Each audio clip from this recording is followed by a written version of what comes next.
Hello, ഇന്ന് എൻ്റെ ഒരു ഡെയിമേലൊക്കെ ഉണ്ടല്ലോ. ഞാൻ രാവിലെ എണീറ്റ് ഇഡ്ഡലിയും സാമ്പാറും കാര്യങ്ങളൊക്കെ തന്നെ കഴിച്ചിട്ടുണ്ടായിരുന്നു. ചായയും കുടിച്ചു. അതൊന്നും ഞാൻ വീഡിയോ എടുക്കാൻ മറന്നു. അല്ലെങ്കിൽ ഇങ്ങനെയാണ് ഞാൻ ഡെയിമേലൊക്കെ കാര്യങ്ങളൊക്കെ എടുക്കുമ്പോൾ ഞാൻ ഇങ്ങനെ വീഡിയോ എടുക്കാനായിട്ട് മറന്നു. ഞാൻ ഈ വീഡിയോ എടുക്കുന്നത് തിങ്കളാഴ്ചയാണ്. ബട്ട് ഇത് വോയിസ് ഓവറും കൊടുത്ത് അപ്ലോഡ് ചെയ്യുന്നത് തേഴ്സ്ഡേ ആണ്. അപ്പോൾ നമുക്കിന്ന് ഉച്ചയ്ക്ക് കാണാം. ഉച്ചയ്ക്ക് നല്ല ചോറും ചിക്കൻ കറിയും പിന്നെ അത് കറിയൊന്നും എനിക്ക് അറിഞ്ഞൂടാ. അത് കഴിഞ്ഞിട്ട് നമ്മൾ ചോറൊക്കെ കഴിച്ചിട്ട് കയറി കിടന്നിട്ടുണ്ട്.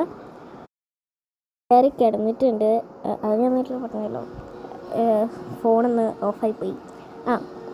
കയറി കിടന്ന് ഞാൻ ഉറങ്ങി എണീറ്റിട്ടുണ്ട്. നമുക്ക് ചായ കുടിക്കാം. ചായ കുടിച്ചില്ല, ബട്ട് ഉള്ളിവടയും പഴംപൊരിയും കഴിച്ചു. വാഴയ്ക്കപ്പം അത് കഴിച്ചു. അപ്പം നമ്മൾ പിന്നെയും കയറി കിടന്നിട്ടുണ്ട്. ഇപ്പോൾ ഞാൻ എപ്പോഴും കയറി കിടത്തമാണ്. എനിക്കിപ്പോൾ വയ്യ, അതുകൊണ്ടായിരിക്കും.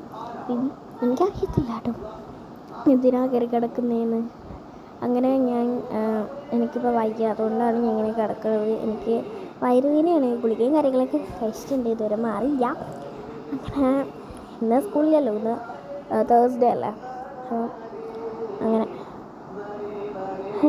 ഞാൻ ഇതെന്താണ് പറയണേന്ന് എനിക്ക് എന്നൊരു എത്തും പിടിയില്ല. അപ്പം ഈ ഒരു കൊച്ചു പറഞ്ഞ് തീരട്ടെ.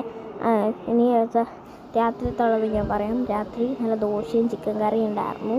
നല്ല അടിപൊളി ചിക്കൻ കറിയും ദോശയായിരുന്നു. പക്ഷേ അത് കഴിഞ്ഞിട്ട് ഞാൻ കയറി ഉറങ്ങാമെന്ന് വിചാരിച്ചു. പക്ഷേ അപ്പോഴത്തേക്കും അച്ഛൻ വന്നു. അച്ഛൻ കടയിൽ പോയിട്ട് വന്നു. അപ്പം എനിക്ക് സിപ്പപ്പും മഞ്ചും മേടിച്ചിട്ടുണ്ടായിരുന്നു, അമ്മയ്ക്കും എനിക്കും. അങ്ങനെ ഞാൻ സിപ്പപ്പും കുടിച്ച് കിറ്റ്കാറ്റ് ഞാൻ ആർക്കും കൊടുത്തില്ല. എനിക്ക് ഭയങ്കര വെപ്രാളമായിരുന്നു. അങ്ങനെ ഞാൻ അതും കഴിച്ച് കയറി കിടന്ന് ഉറങ്ങിയപ്പോഴേക്ക് ബായ്.